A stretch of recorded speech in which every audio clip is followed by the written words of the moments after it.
Então já vamos começar com uma bomba. Quem é que pode pedir o inventário? Olha, Rosana, a lei, ela diz que qualquer pessoa que tenha interesse nesse inventário, então, os herdeiros, o marido ou a esposa de quem já faleceu, que a gente costuma chamar de cônjuge, um credor. Então, se quem faleceu está devendo para alguém, aquela pessoa que tem direito de receber pode sim ir lá abrir um inventário para que aqueles bens sejam partilhados e ela possa, enfim, receber aquele crédito. Então, existe uma lista dentro da lei de pessoas que podem sim solicitar esse inventário, mesmo que não sejam os herdeiros. E isso tem prazo?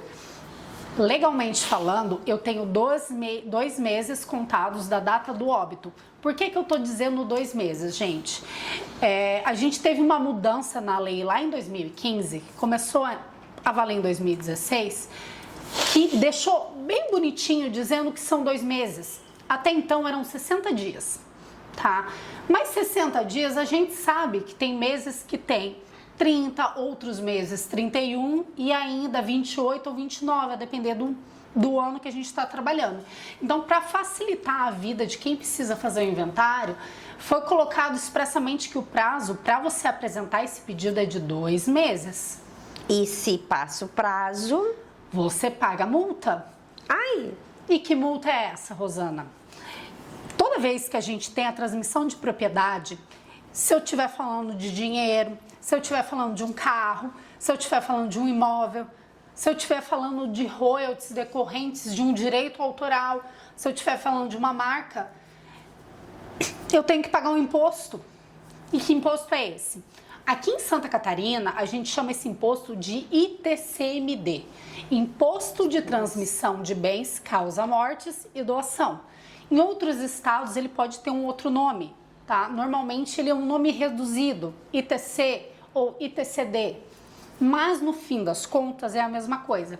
E a multa está justamente nesse imposto, que os herdeiros eles têm que pagar. Herdeiro, legatário. Laísa, mas me diz, quem que é esse legatário? O legatário é aquela pessoa que é beneficiada por quem falece por um testamento. Então, se eu fiz um testamento meu em vida e digo que a Rosana vai receber determinado bem meu, ela passa a ser uma herdeira testamentária e a receber um legado. Então, ela se chama legatária. Essa pessoa também tem que pagar esse imposto.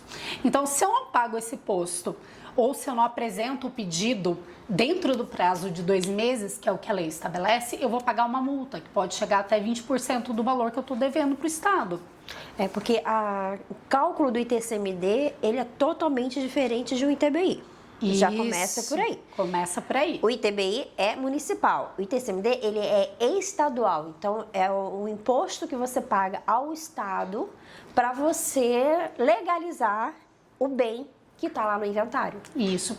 E o que é importante saber com relação a isso também, Rosana? Como ele é um imposto estadual, eu vou mudar esse imposto de estado para estado. Por quê? Porque o estado ele vai ter uma liberdade dentro de determinados limites para dizer qual é a alíquota, né? Quantos porcentos desse patrimônio eu vou pagar de imposto para receber esses bens. Por exemplo, no estado de Santa Catarina, a gente tem uma alíquota progressiva do ITCMD. Então, ela começa em 1%, quando eu estou falando de morte, tá, gente? Ela começa em 1% e pode chegar a 7% do valor daquilo que eu estou partilhando. Cada estado tem uma regra diferente. E outra coisa que é importante, quem tem bens para receber saber, é que quando eu falo de transmissão de bens imóveis, que é o que a Nobres Imóveis trabalha, eu tenho que saber que o imposto que eu vou pagar não é da onde a pessoa que morreu morava, é o imposto de onde o imóvel está situado. Então, se, por exemplo, eu morava em Santa Catarina e faleci, mas eu tenho um imóvel, por exemplo, no estado de São Paulo, eu vou ter que recolher esse imposto lá no estado de São Paulo sobre esse imóvel que está localizado lá em São Paulo.